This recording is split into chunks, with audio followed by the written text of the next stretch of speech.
Salut à toi, j'espère que tu vas bien. Alors dans cette vidéo, j'aimerais te parler des 3 problèmes majeurs qu'on rencontre déjà aujourd'hui et qui risquent de continuer d'impacter négativement notre monde en 2019.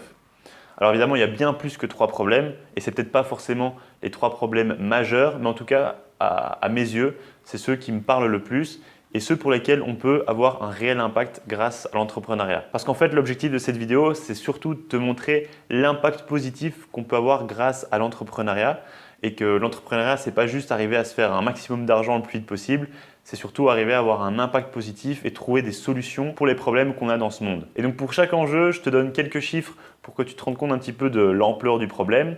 Et ensuite, je te donne un exemple d'un projet qui agit déjà dans ce domaine, qui agit positivement et qui essaie déjà de trouver des solutions. Donc voilà, on commence tout de suite, c'est parti.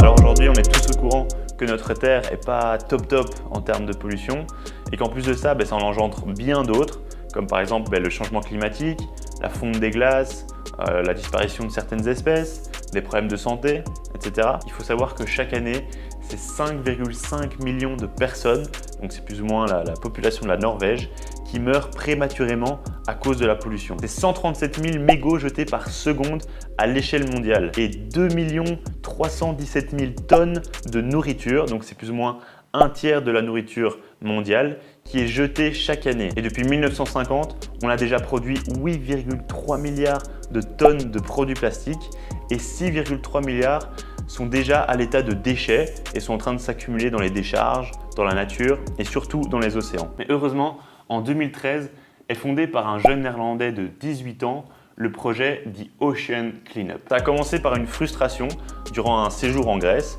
Il faisait de la plongée, donc le fondateur faisait de la plongée et il s'est rendu compte qu'il voyait plus de plastique dans l'eau que de réels poissons. Alors il a décidé de quitter son école, quitter son université et de se lancer à 100% dans son projet. Et il imagine un système qui canalise tous les déchets plastiques grâce au courant des océans. Et son idée a fait le buzz sur internet et donc ça lui a permis de trouver des sponsors et des dons pour financer son projet. En gros, ça consiste à un alignement de cylindres flottant sur l'eau et formant un U qui permet de récupérer tous les déchets qui flottent à la surface. Et il n'y a pas de problème pour les poissons car ça a été designé pour qu'ils puissent contourner le filet. Ensuite, un bateau vient récupérer tous les plastiques, il les recycle et il les revend à des entreprises. Et ça permet de continuellement alimenter le projet. Aujourd'hui, ils sont une centaine à travailler dessus et dans 5 ans, ils comptent avoir nettoyé 50% des déchets plastiques du vortex de déchets du Pacifique Nord. Donc en fait, ça, c'est la zone océanique la plus polluée du monde.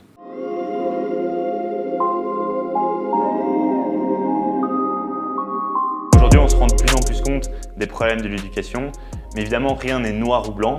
L'éducation nationale a aussi beaucoup de qualités, mais je pense qu'il y a encore beaucoup de choses à apporter dans ce domaine. Il faut savoir que l'école a été rendue obligatoire en 1880 et donc c'est à ce moment-là qu'on a vraiment commencé à créer des écoles modernes et on s'est basé sur ces fondations pour créer nos écoles jusqu'aujourd'hui. Alors déjà, l'évolution de l'éducation, c'est vraiment fait à une vitesse d'escargot par rapport à l'évolution de la société. Mais en plus de ça, aujourd'hui, on a fait énormément d'études et de découvertes sur les neurosciences. On connaît beaucoup mieux comment fonctionne notre cerveau, on comprend beaucoup mieux comment on fonctionne durant l'apprentissage. Donc tout ça, on a des clés en plus pour pouvoir améliorer notre apprentissage, pour être plus efficace. Mais malheureusement, ce n'est pas encore exploité, ou en tout cas pas encore assez exploité dans les écoles. À cause de ça, on peut trouver beaucoup de jeunes à l'école qui perdent la motivation d'apprendre, qui manquent de sens, qui manquent de passion durant leur apprentissage. Et j'en faisais clairement partie d'ailleurs. Et malheureusement, ça peut aussi provoquer des décrochages scolaires. Et un jeune qui quitte l'école et qui en plus de ça ne trouve pas trop de sens à sa vie, qui ne sait pas trop quoi faire de ses journées, malheureusement c'est parfois à ce moment-là qu'on fait les pires conneries. Donc je pense que le système éducationnel est à remettre en question sur plusieurs points, mais heureusement il y a déjà des gens, déjà des projets qui travaillent en ce sens pour essayer de trouver des solutions. Comme par exemple Gabriel Bran Lopez avec son projet Fusion Jeunesse. En revenant d'un long voyage à travers le monde, il a décidé de faire des conférences dans plusieurs écoles au Québec et chaque fois, il posait la même question. Que voulez-vous voir dans votre école afin de rester motivé et accroché? Et chaque fois, il avait la même réponse. Nous voulons des activités qui nous interpellent, environnementales, entrepreneuriales, technologiques, artistiques et nous voulons des mentors pour nous guider et nous conseiller tout au long de l'année. À partir de ça, il a eu l'idée d'embaucher des étudiants universitaires comme coordonnateurs de projet dans des écoles primaires et secondaires pour implanter et soutenir des projets créatifs, innovants, motivants. Je t'invite vraiment à jeter un œil sur leur site web Fusion Jeunesse pour avoir un petit peu une idée des activités qu'ils mettent en place. Mais en gros, ils ont regroupé ça en 4 grands domaines. Tu as l'art, tu as la science, génie, tu as le design et tu as l'entrepreneuriat, leadership. Ce qui est génial, c'est que leurs cours mettent directement les jeunes en action avec des mises en situation, des jeux, des défis. On est très loin du cours théorique devant une classe d'élèves qui s'affalent sur leur chaise. Et aujourd'hui, ils accompagnent chaque semaine 15 000 élèves dans plus de 250 écoles. Donc franchement, c'est un projet à suivre. Le Dorlo, dans 20-30 ans, il n'y en aura plus. Aujourd'hui, il y a 1 milliard de personnes qui n'ont pas accès à l'eau potable et en 2050, c'est 40% de la population mondiale qui seront confrontés à des pénuries d'eau. Donc voilà, ça permet directement de se rendre compte un petit peu de l'ampleur du problème. En soi, il y a assez d'eau douce sur Terre pour toute la population mondiale, mais le problème, c'est qu'elle est inégalement répartie dans le temps et dans l'espace. Et surtout, que la majeure partie est gaspillée, polluée et donc inutilisable. Et évidemment, il y a des régions plus touchées que d'autres, comme par exemple l'Afrique. Et ça peut être dû soit à un manque d'infrastructures qui les empêche d'extraire l'eau du sol, ou alors tout simplement parce qu'ils manquent d'eau. Ils n'ont juste pas assez d'eau. Donc si ça vous intéresse, évidemment, il y a encore beaucoup à faire dans ces régions. Mais on peut déjà commencer par chez nous, comme les créateurs de OptiShower. Ils ont décidé de lutter contre la pénurie d'eau et le changement climatique en travaillant en collaboration avec les hôtels, parce que c'est un endroit où malheureusement, il y a beaucoup de gaspillage en eau et en énergie. Ils ont donc créé OptiShower pour permettre aux clients des hôtels de suivre leur consommation d'eau et d'énergie. Mais tu t'en doutes, c'est pas ça qui va suffire pour les motiver à être plus économes. Alors ils ont aussi mis en place un système de récompense qui permet que si chaque client fait un effort dans sa consommation d'eau et d'énergie, il reçoit des récompenses comme des bons, des réductions, des points de fidélité, etc. Et puis même pour les directeurs d'hôtel, c'est très utile de pouvoir suivre leur consommation d'eau et d'énergie en temps réel.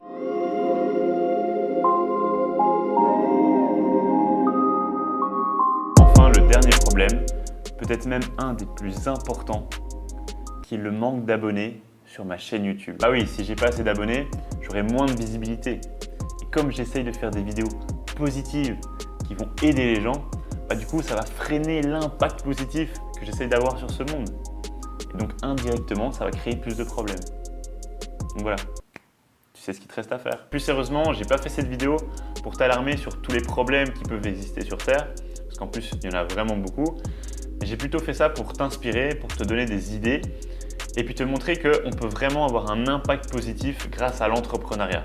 Te montrer que l'entrepreneuriat, c'est pas simplement se faire un max de blé en essayant d'arnaquer les gens, comme parfois on peut voir dans des films ou quoi que ce soit, mais vraiment pour te montrer que grâce à l'entrepreneuriat, on peut vraiment avoir un impact positif autour de soi. Et toutes les personnes ou les projets que je t'ai cités, ils ont largement assez pour vivre, mais surtout, ils ont une motivation de fou pour développer leur projet parce qu'ils ont vraiment un sens dans ce qu'ils font. Et puis en plus de ça, ils obtiennent généralement beaucoup d'aide des personnes qui sont vraiment inspirées par le projet. Donc voilà, j'espère que ça a pu t'inspirer, au moins t'apporter quelque chose. Avant de partir, peut-être essaye juste de te poser une question. S'il y avait un problème que tu pouvais résoudre sur Terre, lequel ce serait? Et comment tu t'y prendrais pour le résoudre? Pose-toi cette question, dis-le moi en commentaire, dis-moi ce que tu as pensé aussi de cette vidéo. Et nous, on se retrouve pour la prochaine fois, qui sera dans je ne sais pas combien de jours, parce que je ne fais pas des vidéos régulières en fait. Je fais des vidéos dès que j'ai le temps et dès que j'en ai l'envie. Donc voilà, allez, ciao!